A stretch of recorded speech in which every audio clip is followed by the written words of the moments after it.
What is up, guys, and welcome back to another set dungeon guide. This one's going to be going over the monk for the Monkey King Garb, right? Or Sunwuko, whatever you want to call it. Now, I'm going to go over the location, the build I use, and I'm going to kind of commentary over my mastery run. Just give you the strategy and give you some pointers and hopefully help you complete this on mastery, or at least, make it easier. Alright, so starting off with the location of this set dungeon, right? It's going to be in Act 4. So when you go to Act 4, just go to Silver Spire level 2. You know, that's going to be the same place where you kind of fight Diablo. And you're going to go through that zone until you find the offshoot section that leads to the Pinnacle of Heaven. Once you get to the Pinnacle of Heaven, right, you're going to go right over here, and boom, it's right there. Now, going over the objectives for this set dungeon, this is going to maintain Sweeping Wind for the whole duration of the dungeon. And then you use your decoys to hit 20 different enemies in 6 seconds. And for mastery, which is what we're going for here, you need to complete both primary objectives and then kill everything in the dungeon. Alright, so going over the map here, this is a pretty big map. Not all of it can get on screen, but the biggest thing to note here is the long offshoot near the south. You don't want to save that for last, right? There's going to be little to no mob. There will be very little mobs there. Stay up in the main areas to try to get most of your objectives complete, as you'll see I'll do in my run. And really just kind of like figuring out your, where to put all your skills and everything to where you don't accidentally kill things is going to be really important here as well. That's why I would say I actually moved Wave of Light to my right mouse button, because when I'm moving around and using dashing strike, I don't want to accidentally hit or automatically cast Wave of Light, because then it's less likely that I'll get credit for my decoys killing. For the most part, you're going to be keeping Sweeping Winds up, Dashing Strike, and then you're just going to be Cyclone Strike a lot. So once you find a big group of dudes, then you're just going to go in there and just, basically just Cyclone Strike and just keep spamming it. That'll allow the hit to proc with the decoy, and the decoy will proc another hit, and it'll allow you to get up to that, that minimum, right? That 20, as you'll see when we do the run. Alright, so let's go over the build, the gear, and all that good stuff. Now, as far as, we're going to be using all of the pieces except for the headpiece for Sunwuko's. And then we're going to be putting emeralds in for dexterity, and then CDR as usual in the helm. And then also we're going to be using Obsidian Ring of the Zodiac to help with our cooldowns. And then Convention of Elements for some added damage on the cycle when we line it up. For our legendary gems, I'm going to be using Bane of the Powerful, which gives us a damage increase after we kill an elite. And then Bane of the Trap, since we're going to be kind of in and around guys for the most part. And then that has Zystone in here. You're not going to get the benefit from the distance, but the 20% chance to stun on hit is pretty useful for keeping guys kind of locked down. I'm also using illusory boots for being able to move through guys and everything, because the last thing we want to do is be hung up while we're trying to keep this the decoy train going. And then for the first weapon, Kirasharo's Blade, this is going to be buffing Wave of Light. Now this is not going to be necessarily for when you're trying to get your first primary objective or your second one, whatever. This is going to be mainly for cleaning up elites and stuff like that if your damage is not 1.1 million. And then for your other weapon, your other fist weapons will be Vengeful Wind. This will increase the amount of stacks for Sweeping Wind. Now there's one thing I want to go over before I'll actually go into the set dungeon kind of a little bit to show you kind of what I mean here, just so I don't have to explain it too fast while I'm doing the commentary.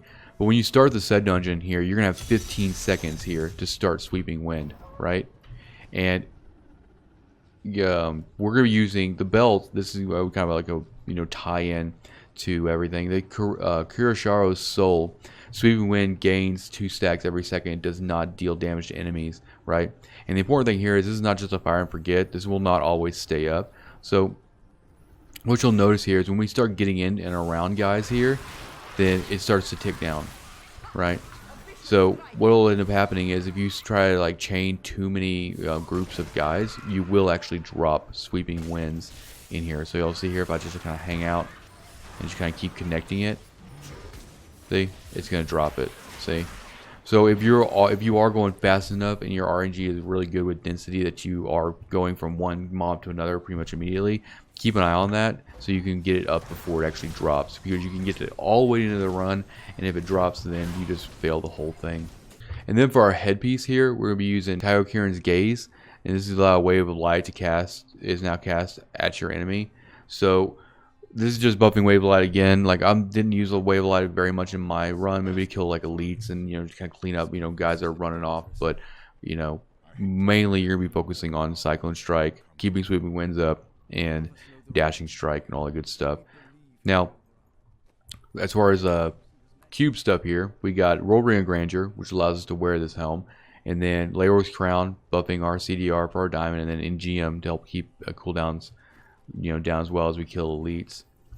For the abilities here, Cyclone Strike with Implosion, Wave of Light with Explosive Light, and then Sweeping Wind with Inner Storm, Dashing Strike with Way of the Falling Star, Mantra of Healing in case you take a little bit of damage. You got Circular Breathing on there, Epiphany with Insight. And then for your passive, we're going to be using Fleet Footed for more movement speed, Beacon of Yeeter for cooldown, and then Exalted Soul to get more spirit so we can actually spam Cyclone Strike a little bit more, and also kind of give us a nice padding if we have to get Sweeping Wind back up. And then Harmony, which is going to, you know, balance out all of our, you know, resistances based on our highest one. All right, on to the run itself. I'm just going to kind of commentary, kind of give my thoughts as you kind of watch this. Just keep in mind what I said earlier about Sweeping Winds. When you get into big groups of guys like this, you just Cyclone Strike. That's all you're trying to do is pull them in. You don't really get any indication on where you're at as far as numbers, but once you see it tick up on the screen, you can just kind of, you know, keep moving for the most part. What I like to do is I like to take breaks, you know, kind of like, you know, I don't mind the gaps in between density because it allows Sweeping Winds to kind of get it back up to 10 stacks and, you know, start ticking at full. And then it allows me to actually find a whole other area. But if I'm going into a big group of guys, I want to make sure I am watching Sweeping Winds because it will drop real quick if you're not paying attention. But yeah, just, you know, Dashing Strike into big mobs, just Cyclone Strike just to keep it up. Clear the majority of these interlocked areas.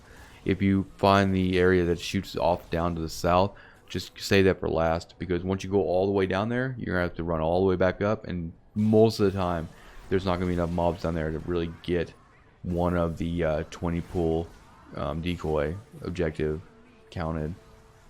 You can get them all up here for the most part, you know, just try to like chain guys upstairs, downstairs, and you can just run straight across after you're done here and use Dashing Strike to go back upstairs, which is going to help you close the gap and, you know, save on some time as well. Like, just, you know, pop down here, just keep it running. Just always watching that. You know, that's another thing too, you got to watch your spirit as well, because if Sweeping Wind's about to drop and you know it's about to drop and you have no spirit to actually get it back up, that always sucks. You don't want that to happen. You should really, like, you know, use Dashing Strike pretty sparingly. And same with Cyclone Strike. It's like, you don't want to just sit there and Cyclone Strike without any mobs around, because you're not going to get any return there.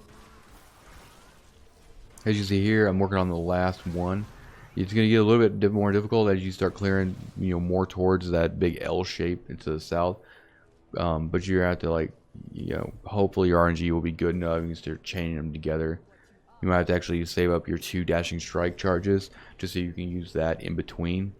You know, you want to try to, like, get like maybe 15 of the mobs, and then, you know, Dashing Strike, you know, fast enough to get to another pack, hopefully, to close out the 20. But as you get further down in this said dungeon, the density starts to become very, very sparse. So the idea is to immediately, right out the gate, just start working on those 5 20 kills. Yep, I should get it here. I'm pretty sure I might get it actually in the long, you know, L-shaped dead end. I think I might have got lucky with some density. As you see, we're going down it now, and there's like nothing down here.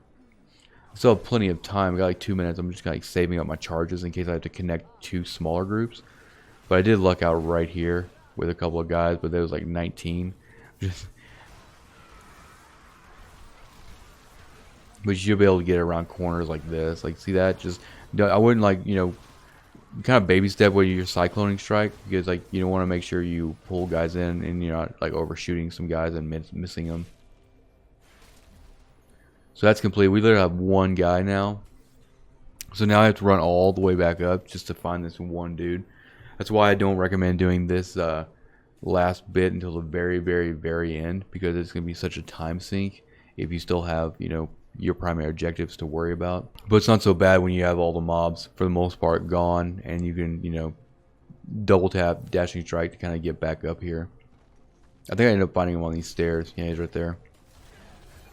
But yeah, not too bad. Pretty easy. It just takes a little bit of getting used to and like coordination for the most part. But anyway, I hope this guide, this video helps you complete the Sunwuko set dungeon for the monk. And if you like this video, hit the like button. If you have any questions, let me know in the comments. And for more gaming content, then hit the subscribe button. And like always, thank you for watching, and I'll see you guys next time.